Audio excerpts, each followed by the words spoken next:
ಮನುಷ್ಯ ಸಾವಿನ ಶಬ್ದ ಕೇಳಿದ್ರನ ಭಯ. ಮನುಷ್ಯನಿಗೆ ಸಾವು ಅನ್ನುವಂತ ಶಬ್ದ ಕೇಳಿದ್ರನ ಭಯ. ಸಾವು ನಿಶ್ಚಿತ, ಒಂದಿಲ್ಲ ಒಂದು ಸಾವು ನಿಶ್ಚಿತ ಬರುವುದು. ಆ ಸಾವಿನ ಶಬ್ದ ಕೇಳಿದ್ರೆ ಎಷ್ಟು ಭಯ ಆಯ್ತು. ಈ ಭಯವನ್ನ ಹೋಗಲಾಡಿಸುವಂತ ಸಾಮರ್ಥ್ಯ ಪ್ರಾಣಿಗೆ.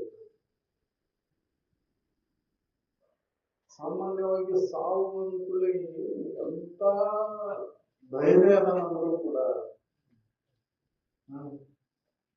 ಅವನಿಗೆ ಎಷ್ಟೇ ಒಂದು ಧೈರ್ಯ ಐತಿ, ಬಲ ಐತಿ ಅಂದ್ರೂ ಕೂಡ ಎದೆಗುಂದೆ ಹೋಗಿ ಆ ಎದೆಗುಂದುವಿಕೆಯನ್ನು ಕೈತಕ್ಕಂಥ ಸಾಮರ್ಥ್ಯ ಅಂತ ವಚನಗಳನ್ನ ನಾವು ಸದಾ ಸ್ಮರಣೆಯನ್ನು ಮಾಡ್ತಾ ಇದ್ರೆ ಈ ಹುಟ್ಟು ಸಾವಿರ ಅಂತಕ್ಕಂಥ ಎರಡರ ಮಧ್ಯೆ ಇರ್ತಕ್ಕಂಥ ಜೀವನ ಅನ್ನತಕ್ಕಂಥದ್ದು ಸ್ವಾರ್ಥಕ ಆಗುತ್ತೆ. ಇದು ಜೀವನ ಅನ್ನೋದನ್ನ ನಾವು ರೂಪಿಸ್ಕೋಬೇಕಾಗಿದೆ. ಹುಟ್ಟನ್ನು ಆಕರ್ಷಬೇಕಾಗೈತಿ, ಸಾವು ಅಂತೂ ನಿಶ್ಚಿತ. ಇವು ಎರಡರ ಮಧ್ಯೆ ಇರ್ತಕ್ಕಂಥದ್ದು ಜೀವನ ಅನ್ನೋದನ್ನ ನಾವು ರೂಪಿಸ್ಕೋಬೇಕಾಗೈತಿ. ನಮ್ಮ ಪ್ರಯತ್ನ ಬೇಕಾಗೈತಿ. ಅದಕ್ಕೆ ಮಾರ್ಗದರ್ಶನ ತೋರಿಸೋದು ಗುರುವಚನದ್ದು. ಬರೀ ಹಂಗ ಹುಟ್ಟಿದೆ ಸಾಯ್ತ ಹೋದ್ರೆ ಏನು ಉಪಯೋಗ? ಬರೀ ಇದು ನಡು ಮಧ್ಯ ಆಹಾರ, ನಿದ್ರಾ, ಭಯ, ಮೈಥುನ ಇವ 4 ಕ್ರಿಯೆಗಾಗಿ ನಾ ಜೀವನ ಕಳೆದು ಹೋದ್ರೆ ವ್ಯರ್ಥ ಅಲ್ಲ. ಅದಕ್ಕೆ ಅವರು ಗುರುವಿನ ಗುಲಾಮನಾಗುವ ತನಕ ದೊರೆಯದನ್ನ ಅನ್ನೋದು. ಗುರುವಿನ ಸಾಮೀಪ್ಯ ಬರ್ಬೇಕಲ್ಲ, ಅಲ್ಲಿ ಉತ್ಕಟ ಇಚ್ಛೆಯಿಂದ ಬಂದಾಗ ಉತ್ಕಟ ಇಚ್ಛೆಗೆ ಅನುಸಾರವಾಗಿ ನಾವು ಪ್ರಯತ್ನ ಮಾಡಿದ್ರೆ ಮಾತ್ರ ಈ ಬದುಕು ಅನ್ನೋದು, ಜೀವನ ಅನ್ನೋದು ಸಾರ್ಥಕ ಆಗುತ್ತೆ. ಇಲ್ಲಾಂದ್ರೆ ವ್ಯರ್ಥ ಹೋಗುತ್ತೆ. ಇದು ಮನುಷ್ಯನಿಗೆ ಮಾಡ್ಕೊಳ್ಳಿಕ್ಕೆ ಬರ್ತಕ್ಕಂತನ ಎತ್ತರಿಸ್ತಾರ ಅವ್ರು. ಯಾವಾಗ ಮಾಡ್ಕೊಂತಿರಪ್ಪ ಅದನ್ನ ಪಡೆವೆ ನಿನ್ನೊಂದಿಗೆ ಪರಮುಕ್ತಿಯ ಸುಖವನ್ನು, ಕೆಡುವ ಕಾಯದ ನೋವನ್ನು ನಾನೇ ಏನು ಮಾಡ್ಕೊಂತೀವಿ? ಈಗ ಮಾಡ್ಕೊಳ್ಳಿಕ್ಕೆ ಅಂತ ಬಂದಿ ನೀನು. ಈ ಜನ್ಮವನ್ನು ಎತ್ತಿ ಬಂದ ಉದ್ದೇಶ ಏನು? ಮನುಷ್ಯ ಜನ್ಮವನ್ನು ಎತ್ತಿ ಬಂದ ಉದ್ದೇಶ ಏನಪ್ಪಾ ಅಂತಂದ್ರೆ ಸಾಕಷ್ಟು ಜನ್ಮಗಳು ಹೋಗ್ಯಾವಲ್ಲ, ಅಲ್ಲಿ ಮಾಡ್ಕೊಂಡಕ್ಕಾಗಿಲ್ಲ ಇದನ್ನ. ಹೌದಲ್ಲ? 84 ಲಕ್ಷ ಜೀವರಾಶಿಗಳಲ್ಲಿ ತಿರುಗುತ್ತಾ ಬಂದ್ರೂ ಕೂಡ ಈ ಅತ್ಯಂತ ದುಃಖ ನಿವೃತ್ತಿ, ಪರಮಾನಂದ ಪ್ರಾಪ್ತಿ ಅಂತಕ್ಕಂಥದ್ದು ಮಾಡ್ಕೊಳ್ಳಕ್ಕಾಗಲಿಲ್ಲ.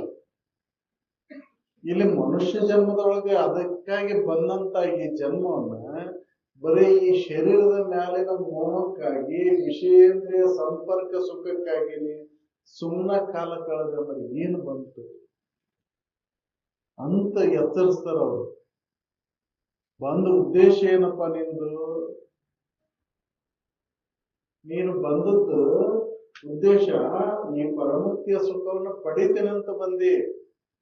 ಬಂದು ನೀ ಬರೇ ಈ ವಿಷಯೇಂದ್ರಿಯ ಸಂಪರ್ಕದೊಳಗೆ ಸುಖ ಕಾಣಬೇಕು ಅಂತ ತಿಳ್ಕೊಂಡು ಈ ಶರೀರದ ಮೇಲೆ ಮೋಹವನ್ನು ಇಟ್ಕೊಂಡು ಶರೀರ ನಾನು, ಶರೀರ ನನ್ನದು ಅಂತ ಈ ನಾನು ನನಗೂ ಅನ್ನತಕ್ಕಂಥ ಅಹಂಕಾರ ಮಮಕಾರದೊಳಗೆ ಬಿದ್ದು ಹೊಳ್ಳಾಡಕತ್ತಿಲ್ಲ. ನೋಡು ಇದು ನೀನು ಇದು ಎದಕ್ ಬಂದಿದ್ದೀನಿ. ಹೌದು, ಈ ಶರೀರ ಹೆಂಗೈತಿ ಅಂತ ವಿಚಾರ ಮಾಡಿ ನೋಡು. ಹೌದಲ್ಲ, ವಿಚಾರನ ಮಾಡಿಲ್ಲ ನಾವು. ಬರೀ ಮ್ಯಾಲಿನ ಚರ್ಮದ ಒಂದು ಬಣ್ಣಕ್ಕಾಗಿ ಇದಕ್ಕಾಗಿ ನಾವು ಮರಳಾಗಿ ನಾವು ಏನ್ ಮಾಡಾಕತ್ತೇವೆ ಅಂದ್ರೆ ಇದರಿಂದ ಸುಖ ಕಾಣಬೇಕು ಅಂತ. ಇದು ವಿಚಾರ ಮಾಡಿ ನೋಡಿದ್ರೆ ಇದರಿಂದ ಸುಖ ಕಂಡವ್ರೆ ಅನ್ನೋದು. ವಿಷಯೇಂದ್ರಿಯ ಸುಖ ಎಷ್ಟೊತ್ತನ ಐತವು. ಹೌದಲ್ಲ, ಯಾವ ವಿಷಯ ವಸ್ತುಗಳಿಂದ ಯಾವ ಇಂದ್ರಿಯ ಸಂಪರ್ಕದಿಂದ ಸುಖಿಗಳಾಗಿವು ಅಂತ ವಿಚಾರ ಮಾಡಿ ನೋಡಿದ್ರೆ ಯಾರು ಸುಖಿಗಳಾಗಿಲ್ಲ. ಮುಂಜಾನಿಂದ ಸಾಯಂಕಾಲದನೂ ಆ ವಿಷಯೇಂದ್ರಿಯ ಸಂಪರ್ಕದೊಳಗೆ ಸುಖ ಕಾಣ್ಬೇಕಂತ ಹಾಗೇ ತಿರ್ಗಾಕತ್ತೇವ್ ನಾವು. ಸುಖ ಸಿಕ್ಕೈತೇನೋ ಅಂತ ವಿಚಾರ ಮಾಡಿ ನೋಡಿದ್ರೆ ಇಲ್ಲ. ಮರಳಿ ಅದನ್ನ ಯತ್ನ ಮಾಡೋದು. ನಿನ್ನೆಯಂಗೆನ ಇವತ್ತ ಪ್ರಯತ್ನ. ಅದಕ್ಕೆ ಅದನ್ನ ಬಿಡು, ಅದನ್ನ ಪ್ರಾರಬ್ಧದ ಮೇಲೆ ಹಾಕು. ನೀನು ಬಂದ ಕೆಲಸ ಏನು, ಅದರ ಕಡೆ ಲಕ್ಷ ಕೊಡು ಅಂತ. ನೀನು ಬಂದ ಉದ್ದೇಶ ಏನು? ಈ ಅತ್ಯಂತ ದುಃಖ ನಿವೃತ್ತಿಯನ್ನು ಮಾಡಿಕೊಂಡು ಪರಮಾನಂದ ಪ್ರಾಪ್ತಿಯನ್ನ ಪಡಿತೀನಿ ಅಂತ ಬಂದೀನಿ. ಅದು ಹೊರಗೆ ಹುಡುಕಾಕತ್ತೀನಿ. ಹೊರಗಿಲ್ಲ.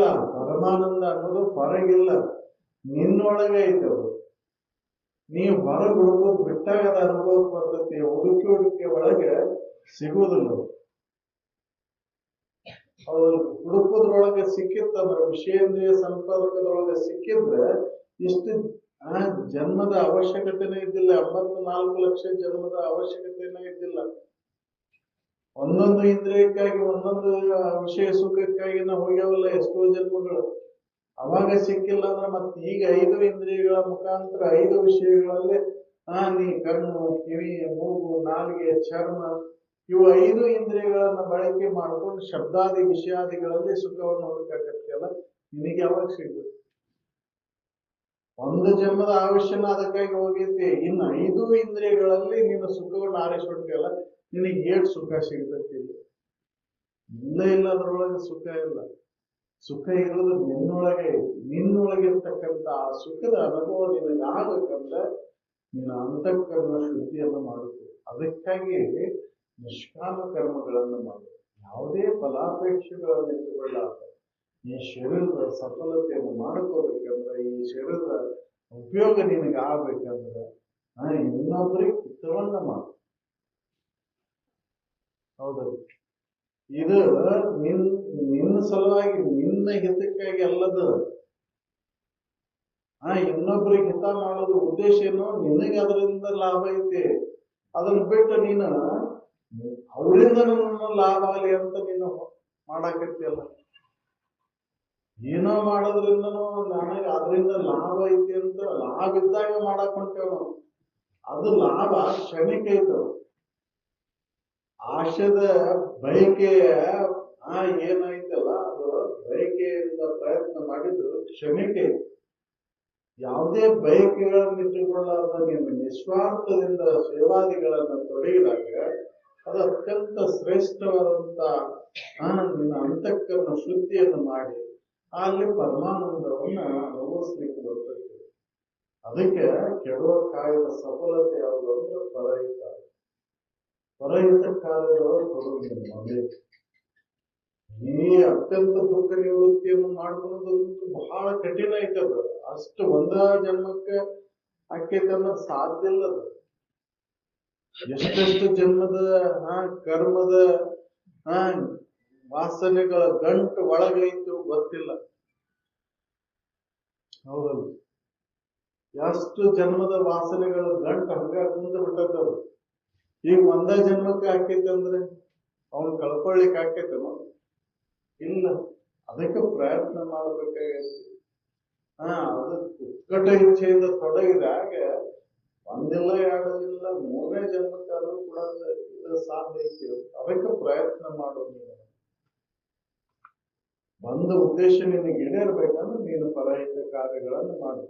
ಕಾಯ ವಾಚ ಮನಸ್ಸ ಯಾರಿಗೂ ನೋವನ್ನು ಕೊಡಕ್ಕೆ ಬೇಡ. ತಪಸ್ಸನ್ನು ಇದು ತಪಸ್ಸನ್ನು ತಿಳ್ಕೊಂಡು ಏನಾದ್ರು ಮಾಡ್ತೇನೆ, ಸುಮ್ಮನೆ ಎಲ್ಲರೂ ಹೋಗಿ ಕುಂದಿರ್ತೇನೆ ಅಂತ ಸಾಧ್ಯ. ಇಲ್ಲೇ ಇದ್ದಲ್ಲೇ ನೀ ಎಲ್ಲಿ ಜನ್ಮ ಈ ಶರೀರ ಜನ್ಮ ತಾಳಿತ್ತು ಅಲ್ಲೇ ಇದ್ದಲ್ಲೇ ನೀನು ಕಾಯ ವಾಚ ಮನಸ್ಸ ಯಾರಿಗೂ ನೋವಾಗಲಾರ್ದಂತ ಆಚರಣೆಯೊಳಗೆ ತೋರು. ಅದು ತಪಸ್ಸು. ಅದರಿಂದ ಅಂತಃಕರಣ ಶುದ್ಧಿ ಆಗಿರುತ್ತೆ. ಇಲ್ಲಿ ಏನೋ ಮಾಡಿ ಎಲ್ಲೋ ಹೋಗ್ಬೇಕು ಅಂತ ನಾನು ತಪಸ್ಸನ್ನು ಆಚರಿಸ್ತೇನೆ, ನಾನು ಮೌನಾವೃತವನ್ನು ತಾಳ್ತೀನಿ ಅಂತ ಅರ್ಥ. ಯಾರಿಗೆ ಉಪಯೋಗ ಆಯ್ತು ಶರೀರ? ಹೌದು, ಯಾರಿಗಿದ್ರು ಇದ್ರ ಲಾಭ ಏನ ಮಾಡ್ಕೊಬೇಕಾಯ್ತು? ಇಲ್ಲ, ಇದ್ದಾಗ ಇದನ್ನು ಮಾಡ್ಕೋಬೇಕಾಯ್ತು, ಇದ್ದಾಗ ಇದ್ರ ಸಫಲತೆಯನ್ನು ಮಾಡ್ಕೋಬೇಕಾಯ್ತು. ಅದಕ್ಕಾಗಿ ಅಂತಃಕರಣ ಶುದ್ಧಿಗಾಗಿ ನೀನು ಪರಹಿತ ಕಾರ್ಯಗಳು ತೊಡಗಬಹುದು. ಅಂದಾಗ ಆ ಅಂತಃಕರಣ ಶುದ್ಧಿ ಆದಾಗ ಅಲ್ಲಿ ನಿನಗೆ ಉತ್ತಮವಾದಂತಹ ಗುರುವಾಣಿಗಳು ಅಲ್ಲಿ ನೆಲೆಯಾಗಿ ನಿಲ್ತವೆ. ಅಂತಃಕರಣ ಶುದ್ಧಿನ ಇಲ್ಲ ಅಂತಂದ್ರೆ ಗುರುವಾಣಿಗಳು ಎಲ್ಲ ನಿಲ್ತವೆ. ಅದನ್ನ ಹೇಳಿದ್ರಲ್ಲ, ಇಲ್ಲಿ ಕೇಳಿ ಇಲ್ಲೇ ಬಿಟ್ಟು ಹೋಗುದು. ಯಾವಾಗೋ ಕೇಳಿದ್ದು ನೆನಪಿರ್ತೈತಿ, ವಿಷಯದ್ದು ನೆನಪಿರ್ತೈತಿ, ಇದು ನೆನಪಿರುದಿಲ್ಲ. ಇದು ಬಹಳ ಕಠಿಣ ಐತಿ. ಯಾಕಂದ್ರೆ ವಿಷಯದೊಳಗೆ ಸುಖ ಐತಿ ಅಂತ ತಿಳ್ಕೊಂಡು ತಪ್ಪು ತಿಳುವಳಿಕೆಯಿಂದ ಅದರೊಳಗೆ ಪ್ರಯತ್ನ ಮಾಡ್ತಾನ ಬಂದೇವು ಅಂತ ತಿಳ್ಕೊಂಡ ಇದು ನಿನ್ನೊಳಗೆ ಇದ್ದಂತಹ ಸುಖದ ಅನುಭವ ನೀವು ಮಾಡ್ಕೋಬೇಕು ಅಂತ ಅವ್ರು ಹೇಳಿದ್ರು ಕೂಡ ಆಗುದಿಲ್ಲ. ಯಾಕೆ? ಅಂತಃಕರಣ ದೋಷಗಳನ್ನ ಕಳ್ಕೊಂಡಾಗ ಇದನ್ನು ಮಾಡ್ಕೊಳ್ಳಿಕ್ಕೆ ಬರ್ತೈತಿ. ಅದಕ್ಕೆ ಮೊದಲೇ ಹಂತದೊಳಗೆ ಪರಹಿತ ಕಾರ್ಯಗಳನ್ನು ನೀವು ಮಾಡಿ ಅದ ಪೂಜೆ ಅಂತ ಹೇಳಿದ್ರು. ಹೌದಲ್ಲ? ಯಾವ್ದರ ಪ್ರಕಾರದಿಂದ ನೀ ಜೀವಿಗಳನ್ನ ಸಂತೋಷಗೊಳಿಸ. ಅದು ಕಾಯದಿಂದನ ಇರ್ಬೋದು, ವಾಣಿಯಿಂದನ ಇರ್ಬೋದು, ಅದು ಮನುಷ್ಯರಿಂದ ಇರ್ಬೋದು. ಸ್ವಾರ್ಥವನ್ನು ಬದಿಗಿಟ್ಟು, ಹೌದಲ್ಲ, ನೀ ಸ್ವಾರ್ಥ ಅಲ್ಲಿ ಇಟ್ಕೋಬೇಡ. ಯಾವುದೇ ಬೈಕ್ ನಿನ್ನ ಸಲುವಾಗಿ ಅಂತ ಇಟ್ಕೋಬೇಡ. ನೀ ಇನ್ನೊಂದು ಜೀವಿಗೆ ಸಂತೋಷಗೊಳಿಸುವಂತ ಕಾರ್ಯದೊಳಗೆ ತೊಡಗಿದೆ ಅಂದ್ರೆ ಅವಾಗ ಅಂತಃಕರಣ ಶುದ್ಧಿ ಆಗುತ್ತೆ. ಆಶೆ ಒಳಗೆ ಇಟ್ಕೊಂಡು ಮುಂದೆ ಅವನು ಉಪಯೋಗಕ್ಕೆ ಬರ್ತಾನಂತ ಈಗ ಸಹಾಯ ಮಾಡಿದ್ರೆ, ಮುಂದೆ ಎದಕ್ಕೋ ಬರ್ತದೆ ಅಂತ ಈಗ ಸಹಾಯ ಮಾಡಿದ್ರೆ ಏನ್ ಮಾಡುದು? ಅದರಿಂದ ಅಂತಃಕರಣ ಶುದ್ಧಿ ಆಗುದಿಲ್ಲ. ಅದರಿಂದ ಮತ್ತೊಟ್ಟ ಬಂಧನ ಆಗುತ್ತೆ. ನಾವು ತಿಳ್ಕೊಂಡೇವು ಪುಣ್ಯ ಕರ್ಮಗಳನ್ನ ಅಂತಂದ್ರೆ ಏನೋ ಮುಂದೆ ಅಪೇಕ್ಷೆಯನ್ನು ಇಟ್ಕೊಂಡು ಮಾಡೋದು ಪುಣ್ಯ ಕರ್ಮ ಅಲ್ಲ. ಅಂತಃಕರಣ ಶುದ್ಧಿಗಾಗಿ ಮಾಡತಕ್ಕಂಥದ್ದು ಸೇವಾದಿಗಳಲ್ಲಿ ತೊಡಗುವುದು, ಅದು ಅಂತಃಕರಣ ಶುದ್ಧಿ ಕಾರಣ ಆಗುತ್ತೆ. ಅಂತಹ ಒಂದು ಕಾರ್ಯಗಳು ನಾವು ತೊಡಗಬೇಕಾಗುತ್ತೆ. ಅವಾಗ ಗುರುವಾಣಿಗಳು ನಮ್ಮಲ್ಲಿ ನಿಲ್ಲುತ್ತೆ. ಅವಾಗ ಸುಖ ನನ್ನೊಳಗೆ ಐತನ್ನು ಹೊಳಿತು. ಇಲ್ಲ ಅಂದ್ರೆ ಹಂಗೆ ಹೊರಗೆ ಹುಡುಕೊಂತ ನಾವು ಎಷ್ಟು ಜನ್ಮ ಆಯ್ತು ಹುಡುಕೊಂತ ಬರಾಕತ್ತೆ. ಅದರಿಂದ ಸುಖ ಸಿಕ್ಕೈತೆ ಅಂತ ವಿಚಾರ ಮಾಡಿ ನೋಡಿದ್ರೆ ಯಾರಿಗೂ ಸಿಕ್ಕಿಲ್ಲ, ಸಿಗುದೂ ಇಲ್ಲ. ಇದ್ರೆ ಸಿಕ್ಕಿತ್ತು, ಇಲ್ಲ ಎಲ್ಲ. ಹೌದಲ್ಲ? ಇಲ್ಲದಲ್ಲೇ ಹುಡುಕಾಕತ್ತೇವು ನಾವು, ಇದ್ದಲ್ಲೇ ಬಿಟ್ಟೆವು, ಇಲ್ಲದಲ್ಲೇ ಹುಡುಕಾಕತ್ತೇವು. ಅವರು ಗುರುಗಳು ಎತ್ತಿರ್ತಾರ, ನಿನ್ನೊಳಗೆ ಐತಿಪ್ಪ ಅದನ್ನು ನಿನ್ನೊಳಗೆ ನೋಡೋದು, ಹೊರಗೆ ಹುಡುಕೋಣ. ಅದಕ್ಕೆ ನೀವು ಉತ್ತಮರ ಸಂಘಕ್ಕೆ ಬಾ. ಉತ್ತಮರ ಸಂಘಕ್ಕೆ ಬಂದಾಗ ಏನ್ ನಿನ್ನಲ್ಲಿ ಇರ್ತಕ್ಕಂಥ ದುರುಕೃತಿಗಳು ದೂರ ಆಗ್ತವೆ. ಕೆಟ್ಟ ಕೆಲಸಗಳು, ಕೆಟ್ಟ ಬಯಕೆಗಳು, ಕೆಟ್ಟ ಇಚ್ಛೆಗಳು ಎಲ್ಲ ದೂರ ಆಗ್ತವೆ. ಒಳ್ಳೆಯದನ್ನು ಮಾಡಕ್ ಹಸ್ತದ ಉತ್ತಮರ ಸಂಘ. ಅದಕ್ಕೆ ಉತ್ತಮರ ಸಂಘದಿಂದ ಮತ್ತಿಗೆ ಮಂಗಲ ಆಗುತ್ತ.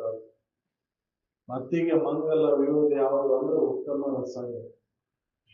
ಅದಕ್ಕೆ ಉತ್ತಮರ ಸಂಘ ಸಿಗುದ ದುರ್ಲಭ ಅಲ್ಲ. ಹೌದು, ಉತ್ತಮರ ಸಂಘ ಸಿಗುದಂದ್ರೆ ಅಷ್ಟು ಸರಳ ಇಲ್ಲ. ಅದಕ್ಕೆ ಜನ್ಮ ಜನ್ಮಾಂತರದ ಪ್ರಯತ್ನ ಬೇಕು. ಒಂದ ಜನ್ಮಕ್ಕೆ ಇದು ಆಗುದಿಲ್ಲ ಅಂತ ಕೈ ಬಿಡೋಂಗಿಲ್ಲ. ಹಾಗೇ ತೀರ್ತೈತಿ. ಒಂದಿಲ್ಲ ಒಂದ್ ಜನ್ಮಕ್ಕೆ ಆಗತ್ತೈತೆ. ಆದ್ರೆ ನಿಶ್ಚಿತ ಇದೆ, ಪ್ರಯತ್ನ ಮಾಡಿದ್ರೆ ನಿಶ್ಚಿತ ಫಲ ಐತಿ. ವಿಷಯದೊಳಗೆ ನಾವು ಎಷ್ಟು ಪ್ರಯತ್ನ ಮಾಡಿದ್ರು ಅಲ್ಲಿ ಸುಖ ಆಗಿಲ್ಲ.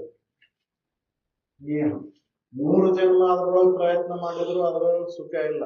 ಅದಕ್ಕೆ ಕರ್ಮಿಗೆ 3 ಜನ್ಮಕ್ಕೆ ಮುಕ್ತಿ ಆಕೈತಿ ಅನ್ನೋದು ಸುಳ್ಳು ಐತಿ ಅಂತ ಹೇಳಿ.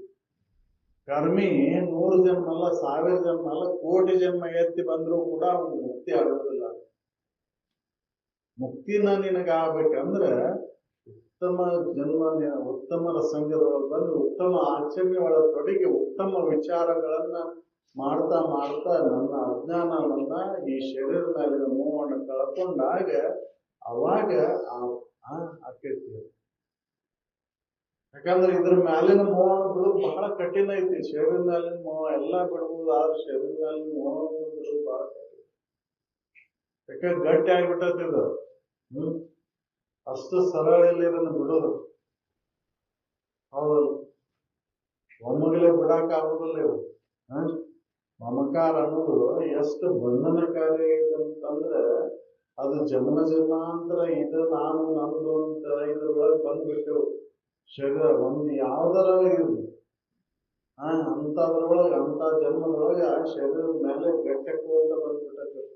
ಅದಕ್ಕೆ ಅವ್ರು ಎಚ್ಚರಿಸ್ತಾರೆ, ನಮಗೆ ಎಂದು ಪಡಿತಿಪ್ಪ ಈ ಪರಮುಕ್ತಿ ಸುಖ ಅನ್ನೋದನ್ನ ಹೊರಗೆ ಹುಡುಕಾಗತ್ತಲ್ಲ ನೀನು. ಅತ್ಯಂತ ದುಃಖ ಅವನ್ನ ಕಳ್ಕೋಬೇಕಂದ್ರೆ ನೀನು ಉತ್ತಮರ ಸಂಗೀತ ಬಂದು ಉತ್ತಮರು ಹೇಳಿದಂತಹ ವಿಚಾರಗಳು ಆಚರಣೆ ತುಂಬ ಆಚರಿಸೋ. ಏನ್ ಹೇಳಿದ್ರು ಅವರು? ದುರಿತವನ್ನ ಅಲ್ಲದೆ ಪುಣ್ಯವನ್ನೇ ಮಾಡುವ. ಹೌದು, ಪುಣ್ಯ ಯಾರು ಮಾಡಕತ್ತೀವಿ, ಎಲ್ಲಿ ಹೆಂಗ್ ಮಾಡಕ್ಕಲ್ಲ ಪುಣ್ಯ ಗೊತ್ತಿಲ್ಲ. ಯಾವ್ದಾರ ದೇವಸ್ಥಾನಕ್ಕೆ ಹೋಗಿ ಉಂಡಿ ಒಳಗೆ ಹಾಕಿ ದುಡ್ಡು ಹಾಕಿ ಬಂದ್ರೆ ಅಥವಾ ದೀಡ್ ನಮಸ್ಕಾರ ಹಾಕಿ ಬಂದ್ರೆ ಆಗ್ತೈತನೋ? ಆಗೋದಿಲ್ಲ. ಅದಕ್ಕೆ ಕರ್ಮದಿಂದ ಮುಕ್ತಿ ಆಗೋದೇ ಇಲ್ಲ. ಜ್ಞಾನದಿಂದ ಮುಕ್ತಿ. ಜ್ಞಾನ ದೇವರು ಕೈವಲ್ಯ ಮತ್ತು ಕರ್ಮನ. ಅದಕ್ಕೆ ನಂಬು ಜ್ಞಾನವನ್ನೇ ಅಂತ. ಕರ್ಮ ಎಂಬ ಜಾಲದಲ್ಲಿ ಸಿಲುಕಿ ಅಂಬಲಿಸಿದರು ನೀ ಮುಕ್ತಿ ಅಂಬಲಿಸಿದ ನೀ. ಮತ್ತೆ ಇದನ್ನ ಹೇಳ್ಯಾವಲ್ಲ ವೇದಗಳ ಪೂರ್ವ ಭಾಗದಾಗ ಹೇಳ್ಯಾವಲ್ಲ. ಪೂರ್ವ ಭಾಗದಾಗ ಹೇಳಿದ್ರೆ ಏನಾಯ್ತು? ಅವನ ನೀನ ಅಪಾರ್ಥ ತಿಳ್ಕೊಂಡು ನೀ ಮಾಡಾಕತ್ತೀನಿ. ಅವ್ರು ಹೇಳಿದ್ದು ನಿನ್ನಲ್ಲಿ ಇರ್ತಕ್ಕಂಥ ಕೆಟ್ಟ ಗುಣಗಳನ್ನ ಕಳ್ಕೊಂಡಾಕ ಅವನು ಮಾಡುವ. ಪೂಜೆ ಮಾಡಲ್ಲ, ಜೀವಿಗಳನ್ನ ಸಂತೋಷಗೊಳಿಸುವಂತ ಪೂಜೆ ಮಾಡ, ಅದನ್ನ ಮಾಡೋದಿಲ್ಲ ನಾವು. ಹೌದಲ್ಲ? ಯಜ್ಞೆ ಮಾಡು, ನಿನ್ನಲ್ಲಿ ಇರ್ತಕ್ಕಂಥ ಕೆಟ್ಟಗಳನ್ನು ಸುಟ್ಟಾಕು. ಹೌದಲ್ರಿ? ಅದನ್ನ ಮಾಡ್ತೇವನು? ಇಲ್ಲ. ಅದಕ್ಕೆ ಅವ್ರು ಹೇಳ್ತಾರ, ನೀ ವೇದಗಳ ಪೂರ್ವದಲ್ಲಿ ಹೇಳ್ಯಾವಂತ ತಿಳ್ಕೊಂಡು ಈಗ ಯಜ್ಞ ಯಾಗ ದಾನ ಪೂಜಾದಿ ನೇಮಗಳಲ್ಲಿ ತೊಡಗಿದ್ರೆ ಮುಕ್ತಿ ಆಗೋದಿಲ್ಲ. ಇವನು ಎಷ್ಟು ಜನ್ಮ ಮಾಡಿದ್ರು ಕೂಡ ನಿನಗೆ ಈ ಬಂಧನ ದೂರ ಆಗೋದಿಲ್ಲ. ಈ ಜ್ಞಾನ ಮಾಡಿಕೊಂಡ್ರೆ ಆ ಜ್ಞಾನದ ಫಲದ ಮುಂದೆ ಬಂದು ಅದನ್ನ 1000 ತುಂಡು ಮಾಡಿ ಆ 1000 ತುಂಡನ್ಯಾಗ ಒಂದು ಭಾಗಕ್ಕೂ ಕೂಡ ಈ ಕರ್ಮದ ಫಲ ಸಮ ಆಗುದಿಲ್ಲ. ಮತ್ತೆ ಸಮ ಆಗಿದ್ರೆ ಮಾಡಬೇಕಿತ್ತು, ಸಮ ಆಗುದಿಲ್ಲ ಅಂದ್ರೆ ಮಾಡಿ ಏನಂತ. ಅದಕ್ಕೆ ನಿನ್ನ ಒಳಗಿರ್ತಕ್ಕಂಥ ಈ ಅಜ್ಞಾನ ತಪ್ಪು ತಿಳುವಳಿಕೆಯನ್ನ ಶರೀರ ನಾನು ಅಂತ ತಪ್ಪು ತಿಳ್ಕೊಂಡ್ಬಿಟ್ಟು ಅದಕ್ಕೆ ದುಃಖ ಆಗತೈತಿ. ಶರೀರ ಬಂದೈತಿದು, ಇದು ನಿಶ್ಚಿತ ಹೋಗುದ. ಇದ್ರ ಮೇಲಿನ ಮೋಹನ್ ಬಿಟ್ಟು ನಿನ್ನೊಳಗಿರ್ತಕ್ಕಂಥ ಈ ಅಜ್ಞಾನ ತಪ್ಪು ತಿಳುವಳಿಕೆಯನ್ನು ಕಳ್ಕೊಂಡು ನಾನೇ ಸಚ್ಚಿದಾನಂದ ಅಂತ ತಿಳ್ಕೊ. ಈ ಜ್ಞಾನವನ್ನು ಮಾಡ್ಕೊ. ಅದಕ್ಕಾಗಿ ನೀ ಏನು ಮಾಡೋದಕ್ಕಾಗಿಲ್ಲಲ್ಲ. ಹೌದಲ್ಲ? ಅನ್ನೋದಲ್ಲದೆ ಸಾಕು ಹೋಗ್ಬೇಡ, ಮನಸ್ಸು ನಿಲ್ಸಾಕ್ ಹೋಗ್ಬೇಡ, ಮನೆ ಮಾಡೋದು ವನವಾಸ ಬೇಡ. ನೀನು ಪ್ರಾರಬ್ಧವಶಾತ್ ಬಂದಂತ ವಿಷಯಾದಿ ವಸ್ತುಗಳನ್ನು ತೋರಿಯೋ ಅವಶ್ಯಕತೆ ಇಲ್ಲ. ಇಲ್ಲಿ ತೋರೋದು ಮತ್ತೊಂದು ಕಡೆ ಹೋಗಿ ಹಿಡ್ಕೊಂಡು ಕುಂತ್ರೆ ಏನಕ್ಕೆ ಬರ್ತದೆ? ಹೌದಲ್ಲ? ಇಲ್ಲಿ ಬಿಟ್ಟೇನೆ ಅನ್ನೋದು ಮತ್ತೊಂದು ಕಡೆ ಹಿಡ್ಕೊಂಡು ಕುಂತ್ರೆ ನಾ ಮನೆ ಬಿಟ್ಟು ಬಂದೇನು, ಮಠ ಬಿಟ್ಟು ಬಂದೇನು, ಊರು ಬಿಟ್ಟು ಬಂದೇನು ಅನ್ನೋದು ಹೋಗಿದಂತ ಅಲ್ಲೊಂದು ಊರಾಗ ಮತ್ತೆ ಅಲ್ಲೊಂದು ಇದನ್ನ ಮಾಡಿ ಅದೊಂದು ನಾನು ಹೌದು. ಅದಕ್ಕೆ ನಿನಗೆ ಏನು ಪ್ರಾರಬ್ಧವಶಾತ್ ಏನು ಸಿಕ್ಕಾವಲ್ಲ ಅವನು ತೊರೆಬೇಕು. ಅವನ ಮಿತವಾಗಿ ಋತುಗಳಿಗೆ ಸಲುವಾಗಿ ಅದನ್ನು ಉಪಯೋಗ ಮಾಡ್ಕೊಂಡು ಅದರ ಒಳಗೆ ದೋಷಗಳನ್ನ ಕಂಡು ವಿಷಯಾದಿಗಳಲ್ಲಿ ಇರ್ತಕ್ಕಂಥ ದೋಷಗಳನ್ನು ಕಂಡು ಅವನು ಪರಿದಂದ್ರೆ ಹೊರಗೆ ಬಿಡಾಕ ಹೋಗ್ಬೇಡ. ಒಳಗೆ ಹಿಡ್ಕೊಂಡೇವ್ ನಾವು. ಹೊರಗೆ ಯಾವ್ದನ್ನು ಅಂಟಿಲ್ಲ ನಮ್ಗೆ. ಮಣಿಯನ್ನ ನಾನು ದುಬ್ಬಕ್ಕೆ ಅಂಟಿಸ್ಕೊಂಡಾಗ ಆಡ್ತೇನೋ, ಹೊಲ ಮನಿ ಅಂಟಿಸ್ಕೊಂಡಾಗ ಯಾವ್ದನ್ನು ಹೊರಗೆ ಅಂಟಿಸ್ಕೊಂಡಿಲ್ಲಲ್ಲ. ಒಳಗೆ ಒಳಗ್ ಹಿಡ್ಕೊಂಡೇವು, ಒಳಗ್ ಬಿಡಬೇಕಾಗೈತಿ. ಒಳಗ್ ಬಿಡೋದ್ ಬಿಟ್ಟು ಹೊರಗ್ ಬಿಟ್ರೆ ಏನು ಉಪಯೋಗ? ಹೊರಗ್ ಬಿಡೋದಕ್ಕೆ ಹೋಗ್ಬೇಡ ನೀನು, ಒಳಗ್ ಬಿಡು. ಎಲ್ಲಿ ಹಿಡಿದಿ ಅಲ್ಲಿ ಬಿಡು. ಅವಾಗ ನಿನಗೆ ಇದು ಅನುಭವಕ್ಕೆ ಬರ್ತೈತಿ. ತತ್ವಜ್ಞಾನ ಅವಾಗ ಅನುಭವಕ್ಕೆ ಬರ್ತೈತಿ. ನಾನೇ ತತ್ವ ಸ್ವರೂಪದಿನಿ ಅಂದ್ರೆ ತ್ರಿಕಾಲಬಾಧಿತ ವಸ್ತುನೇ ನಾನು ಅದೇನಿ. ನನಗನ್ಯವಾಗಿ ತ್ರಿಕಾಲಬಾಧಿತ ವಸ್ತು ಇಲ್ಲ. ಇದು ಬಾಧೆಗೊಳಗಾಗುವುದು. ಶರೀರ ಬಾಧೆಗೊಳಗಾಗತ್ತದ. ಒಂದ ಅವಸ್ಥೆ ಒಳಗೈತಿದು. ನೀನು ತ್ರಿಕಾಲದಲ್ಲಿ ನೀನು ಅದಿಲ್ಲ. ಅರಿವು ಮೂರು ಕಾಲದೊಳಗೆ ಐತಿ. ಅರಿವು ನೀನೆಂದು ಸದ್ಗುರುಗಳು ಹೇಳ್ತಾರ, ಆದ್ರೂ ಕೂಡ ನಮ್ಗೆ ಎಚ್ಚರ ಆಗೋದಿಲ್ಲ. ಅರಿವ ನೀನದೀಪ, ಶರೀರ ನೀನಲ್ಲ. ಶರೀರ ಒಂದ್ ಅವಸ್ಥೆ ಒಳಗೈತಿ, ನೀನು ಅಖಿಲ ಅವಸ್ಥೆ ಒಳಗದಿ. ಎಚ್ಚರ, ಕನಸು, ನಿದ್ರೆ ಮೂರು ಅವಸ್ಥೆ ಒಳಗದಿ. ಮೂರು ಅವಸ್ಥೆಯಲ್ಲಿಂದ ಬೇರೆ ಸಾಕ್ಷಿ ನೀನದಿ. ಆ ಸಾಕ್ಷಿ ಸ್ವರೂಪನ ನಾನು ಅದನ್ನ ಅಂತ ತಿಳ್ಕೊ ಅಂತ ಹೇಳಿದ್ರು ಕೂಡ ನಮಗೆ ಈ ವಿಜ್ಞಾನದ ಈ ಕಾರ್ಯದಿಂದ ನಮಗೆ ಅದನ್ನು ತಿಳ್ಕೊಳಕ್ಕಾಗೋಲ್ಲ. ಅದಕ್ಕೆ ಅಂತಃಕರಣ ದೋಷಗಳನ್ನು ನಾವು ಮೊದಲೇ ಕಳ್ಕೋಬೇಕು. ಎಲ್ಲಿವರೆಗೂ ಅಂತಃಕರಣ ದೋಷಗಳಿರ್ತಾವೋ ಶ್ರೀ ಗುರು ವಾಣಿಗಳು ನಿಲ್ಕುದಿಲ್ಲ, ಹತ್ತುದಿಲ್ಲ. ಅಲ್ಲಿ ಆ ಬೀಜಗಳು ನಾಟುವುದಿಲ್ಲ. ಬೀಜ ರೂಪದಿಂದ ಅದಾವು, ಖರೆ ಆ ಬೀಜ ನಾಟಬೇಕಂದ್ರೆ ಅಂತ ಒಂದು ಉತ್ತಮವಾದಂತ ವಾತಾವರಣ, ಅಂತ ಫಲ ಅಂತ ಭೂಮಿಕೆಯನ್ನು ನಾವು ಸಿದ್ಧಪಡಿಸ್ಕೋಬೇಕು. ಅಂದಾಗ ನಮಗ್ ಸಾಧ್ಯ ಐತಿ. ಅದನ್ನ ನಮ್ಮ ಕೈಯಾಗೈತಿ. ಅದನ್ನ ಸ್ವಚ್ಛ ಮಾಡೋದು ಅವ್ರ ಕೈಯಾಗಿಲ್ಲ. ಸ್ವಚ್ಛ ನಾವ್ ಮಾಡ್ಕೋಬೇಕೆ. ಸ್ವಚ್ಛ ಮಾಡಿಟ್ರೆ ಅವ್ರು ಬೀಜ ಬಿತ್ತಾರ. ಹೌದಲ್ಲ? ಸ್ವಚ್ಛನ ಮಾಡ್ಕೊಳ್ಳಿಲ್ಲ ಅಂದ್ರೆ ಯಾರು ಬಿತ್ತಾರ? ಅವ್ರು ಹೇಳಿದ್ರು ಕೂಡ ಅವ್ನ ಹಾಕೋದಿಲ್ಲ. ಅದಕ್ಕೆ ಪ್ರಯತ್ನ ಮಾಡಬೇಕೈತೆ. ಅದನ್ನ ಸ್ವಚ್ಛಗೊಳಿಸೋಣಕ್ಕೆ ನಾವು ಪುಣ್ಯ ಕರ್ಮಗಳನ್ನು ಮಾಡಬೇಕೈತೆ. ದುರಿತವನ್ನು ಅಲ್ಲದಿರೋ ಪುಣ್ಯವನ್ನೇ ಮಾಡು. ಹರ ನಡೆಯಬಿಡಿ ಅಂತವ್ರು ಕೂಡ ಆಟ ಆಡು. ಅಂತವ್ರ ಸಂಘಕ್ಕೆ ಬಾ, ಉತ್ತಮರ ಸಂಘಕ್ಕೆ ಬಾ. ಹರ ನಡೆಯಬಿಡಿ ಶಾಂತರವರು ಕೂಡ ಒಡನಾಡು, ಅಂತವ್ರು ಕೂಡ ಒಡನಾಟ ಮಾಡು. ನೀತಿ ವಿಧಾನ ಆಡು. ನೀತಿಯನ್ನು ಉಲ್ಲಂಘನೆ ಮಾಡು.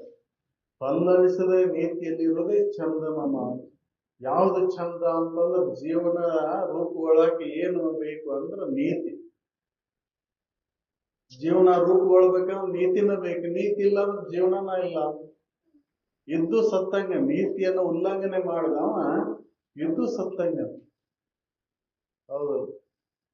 ಏನ್ ಮಾಡೋದು ಅಂತೀರಿ ನೀವ? ಎಂತ ಹೊತ್ನೆ ನೆನಪು ಮಾಡ್ಕೊಂತೀರಿ ಅವನ್ನ? ಹೌದಲ್ಲ? ಸಂಪತ್ನ ಒಳ್ಳೆ ನೆನಪು ಮಾಡ್ತೀರಿ ಅವನ್ನ ಅಂತಿರಿಲ್ಲ. ದುಷ್ಟನ್ನ ನೆನಪು ಮಾಡೋದಕ್ಕೆ ಸಹಿತ ಇದನ್ನ ಮಾಡ್ತೀವಿ. ಅಂತ ಒಂದು ಕೆಟ್ಟದ್ದ ಆಶ್ಚರ್ಯಗಳು ನಮ್ಮಲ್ಲಿ ಇದ್ದು ಅಂದ್ರೆ ಜೀವನ ಅನ್ನೋದು ಮಹತ್ವ ಕೊಡುವುದಿಲ್ಲ. ಅದಕ್ಕೆ ಈ ಹುಟ್ಟು ಸಾವುಗಳ ಮಧ್ಯದಲ್ಲಿ ಇರ್ತಕ್ಕಂಥ ಜೀವನ ಅಂತಕ್ಕಂಥದ್ದು ನಮ್ಮಲ್ಲಿ ಅರಳಬೇಕಂದ್ರೆ, ಅದು ಫಲರೂಪವನ್ನು ಪಡಿಬೇಕಂದ್ರೆ ನಮ್ಮ ಆಚರಣೆಗಳು ಪರಿಶುದ್ಧವಾಗಿರ್ಬೇಕು. ಅಂದಾಗ ನಾನು ಯಾರದೇನೆ ಅಂತ ತಿಳ್ಕೊಂಡಾಗ್ಬೇಕು. ಅದು ಶುದ್ಧ ಇಲ್ಲ ಅಂದ್ರೆ, ಅಂತಃಕರಣ ಶುದ್ಧ ಇಲ್ಲ ಅಂದ್ರೆ ಅದನ್ನು ತಿಳ್ಕೊಳ್ಳಿಕ್ಕೆ ಆಗೋದಿಲ್ಲ. ಈಗ ಜನ್ಮ ಜನ್ಮಾಂತರ ತಿರುಗುವುದಾಗಿರ್ತದೆ. ಯಾಕೆ ಮಾಡಿದ್ ಉಣ್ಣಬೇಕಾಗಿತ್ತ. ಸಂಚಿತ ಆಗಾಮಿ ಪ್ರಾರಬ್ಧ ಕರ್ಮಗಳ ತೀರ್ಬೇಕಂದ್ರೆ, ಮೂರು ಕರ್ಮದ ಕಾಟ ಅಳಿಬೇಕಂದ್ರೆ ನಾನು ಯಾರು ಅಂತ ತಿಳ್ಕೊಳ್ಳಬೇಕು. ಸಂಚಿತ ಎಷ್ಟು ಜನ್ಮದೈತಿವಿ ನಾವು ಸ್ಟಾಕ್ ಮಾಡಿ ಇಟ್ಕೊಂಡು ಬಂದ್ಬಿಟ್ಟೆವು, ಫಿಕ್ಸ್ ಮಾಡ್ಕೊಂತ ಬಂದ್ಬಿಟ್ಟೆವು. ಅದನ್ನ ಉಣ್ಣ ತೀರಿಸ್ಬೇಕಾಕೈತಿ. ಯಾರಿಗೂ ವರ್ಗಾವಣೆ ಮಾಡ್ಲಿಕ್ಕೆ ಬರೋದಿಲ್ಲ ಅದು. ಹೌದಲ್ಲ? ಯಾರಿಗಾರು ತೋಣಕ್ ಬರ್ತೈತೇನೋ ಅಂತಂದ್ರೆ ಮಕ್ಕಳನ್ನು ತಗೊಳ್ಳೋದಿಲ್ಲ, ಮಡದಿನೂ ತಗೊಳ್ಳೋದಿಲ್ಲ, ಗಂಡನು ತಗೊಳ್ಳೋದಿಲ್ಲ, ಯಾರು ತಗೊಳ್ಳೋದಿಲ್ಲ. ನಾನ ಉಣ್ಬೇಕಾಯ್ತು. ಅದಕ್ಕೆ ಬರೋ ದುಃಖವನ್ನು ಅನುಭವಿಸದೆ ಬೇರೆ ಪರಿಹಾರ ಅದಕ್ಕಿಲ್ಲ ಅಂತ ಇನ್ನ ಅನುಭವಿಸ್ಬೇಕದನ್ನು. ಆದ್ರೆ ಅನುಭವಿಸ್ಕೊಂತ ನೀನು ಅದನ್ನ ಅದ್ರ ಮೇಲೆ ಇದನ್ನಿಟ್ಟು ಹೋಗ್ಬೇಡ. ಅದ್ರ ಕಡೆ ಲಕ್ಷ್ಯ ಕೊಡ್ಬೇಡ. ನಿನ್ನ ಮೂಲ ಸ್ವರೂಪದ ಕಡೆ ಲಕ್ಷ್ಯ ಕೊಟ್ಟಾಗ ಅವ ಬಾಧೆಗಳು ತೋರುವುದಿಲ್ಲ. ಆ ಬಾಧೆಗಳು ತೋರ್ಬಾರ್ದು ಅಂದ್ರೆ ನೀನು ನಿಜವನ್ನು ನೀ ಅರಿಬೇಕಾಗ್ತದೆ ಅಂತ. ನಾನು ನಿಜವನ್ನ ಅರಿಬೇಕಂದ್ರೆ ಅಂತಃಕರಣ ಶುದ್ಧಿ ಬೇಕು. ಅದಕ್ಕಾಗಿ ಅಂತಃಕರಣ ಶುದ್ಧಿಯನ್ನು ಮಾಡ್ಕೋಬೇಕಂದ್ರೆ ಜೀವಿಗಳನ್ನ ಸಂತೋಷಗೊಳಿಸೋದ ಈಶ್ವರ ಪೂಜೆ ಅಂತ ಈ ಪೂಜೆಯನ್ನು ನಾವು ಕೈಗೊಂಡಿದ್ದಾದ್ರೆ ಅಂತಃಕರಣ ಶುದ್ಧಿ ಆಗುತ್ತೆ. ಗುರುವಾಣಿಗಳ ಸ್ಮರಣೆ, ಆ ಚಿಂತನೆ, ಸತತ ಆ ನೆನವು ಒಳಗಿದ್ರೆ ಈ ಶರೀರ ಭಾವ ಅಳಿತೈತಿ. ಶರೀರ ಭಾವ ಅಳಿತ ಪರಮಾನಂದ ಪ್ರಾಪ್ತಿ ಎಲ್ಲಿವರೆಗೂ ತನುಭಾವ ಇರಬೇಕು ಅಲ್ಲಿವರೆಗೂ ದುಃಖ. ತನುಭಾವಯೇ ದುಃಖದ ಕೇಳು. ಅನುಭವವನ್ನು ಕಳ್ಕೋಬೇಕಂದ್ರೆ ಸತತ ನೆರೆ ಕೇಳು. ಕೇಳಿದದನ್ನು ಅರಿ, ಅರ್ಧದನ್ನು ಮರೆಯಲು ಉರುಪೇಳಿಗಳು ತೆರಳು. ತೊರೆಯ ವಿಷಯವನ್ನು ತೊರೆದು ನಿರ್ವಿಷಯದೊಳಗೆ ಕರೆಗೊಂಡ ಮೇಲೆ ನೀನೇ ಸುಖಿ ಹೋಗ್ತೇವೆ. ನಿರ್ವಿಷಯದೊಳಗೆ ಕರೆಗೊಂಡು ನಿಲ್ಲಬೇಕಲ್ರಿ, ಗಟ್ಟಿಯಾಗಿ ನಿಲ್ಲಬೇಕಲ್ಲ. ವಿಷಯದ ಪದರೂಪದೊಳಗೆ ಸುಖವನ್ನು ಆರಿಸ್ಕೊಂತೇವ್ ನಾವು. ಅದು ಸುಖ ನಂದ ಅಂತ ತಿಳ್ಕೊಂಡಂಗಾಗಲ್ಲ. ವಿಷಯದೊಳಗೆ ಸುಖ ತೋರಿದ್ರು ಎಲ್ಲಿರೋದು ವಿಷಯದಲ್ಲ. ಶಬ್ದದೊಳಗೆ ಸುಖ ಇಲ್ಲ, ರೂಪದೊಳಗೆ ಸುಖ ಇಲ್ಲ, ಗಂಧದೊಳಗೆ, ಅದೆಲ್ಲ ನನ್ನ ಭಾವನೆಗಳು. ಸುಖ ಅದರೊಳಗೆ ಇದ್ರೆ ಎಲ್ಲರಿಗೂ ಅವ ಬೇಕಾಗಬೇಕಿತ್ತು. ಶಬ್ದದೊಳಗೆ ಸುಖ ಇದ್ರೆ ಎಲ್ಲರೂ ಅದನ್ನ ಕೇಳ್ಬೇಕಿತ್ತು.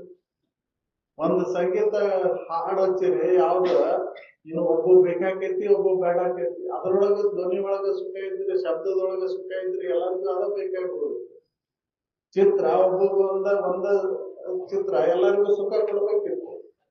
ಇಲ್ಲ, ಶಬ್ದದೊಳಗಿಲ್ಲ, ರೂಪದೊಳಗಿಲ್ಲ, ಹಂಗೆ ರಸದೊಳಗಿಲ್ಲ. ಒಬ್ಬ ಖಾರ ಬೇಕಾಕೈತಿ, ಒಬ್ಬ ಸಿಹಿ ಬೇಕಾಕೈತಿ. ಹೌದು, ಶಬ್ದ ಸ್ಪರ್ಶ, ಸ್ಪರ್ಶ ಮೃದು ಕಠಿಣ, ಅದ್ರೊಳಗೆ ಸುಖ ಐತೆ ಇಲ್ಲ. ಶಬ್ದಾದಿಗಳಲ್ಲಿ ಸುಖ ಇಲ್ಲ. ಸುಖ ನಿನ್ನೊಳಗೆ ಐತಿ. ಆ ನಿನ್ನೊಳಗಿರ್ತಕ್ಕಂಥ ಸುಖವನ್ನು ನೀನು ಅನುಭವಿಸ್ಬೇಕಂದ್ರೆ ಸದಾ ಅಂತ ಆ ವಿಚಾರಗಳನ್ನು ನೆನಪು ಮಾಡು. ನೆನೆಯುವುದು ಅನ್ನೋದಿನ ಉದಯ ಕಾಲದ ಎಚ್ಚರಿಕೆ.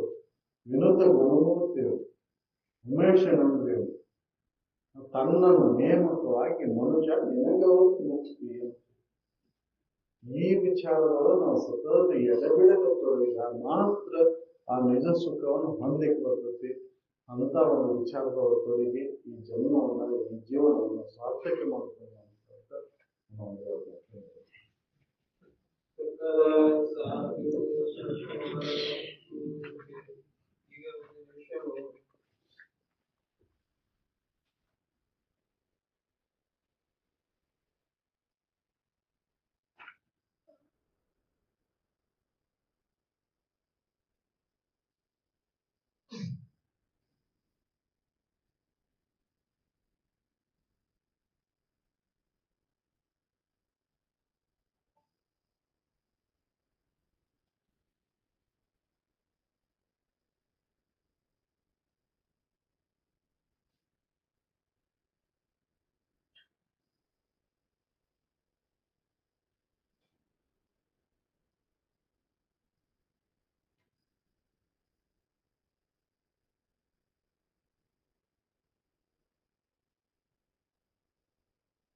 ಸಾಧು ಸಂಸ್ಮರಾತ್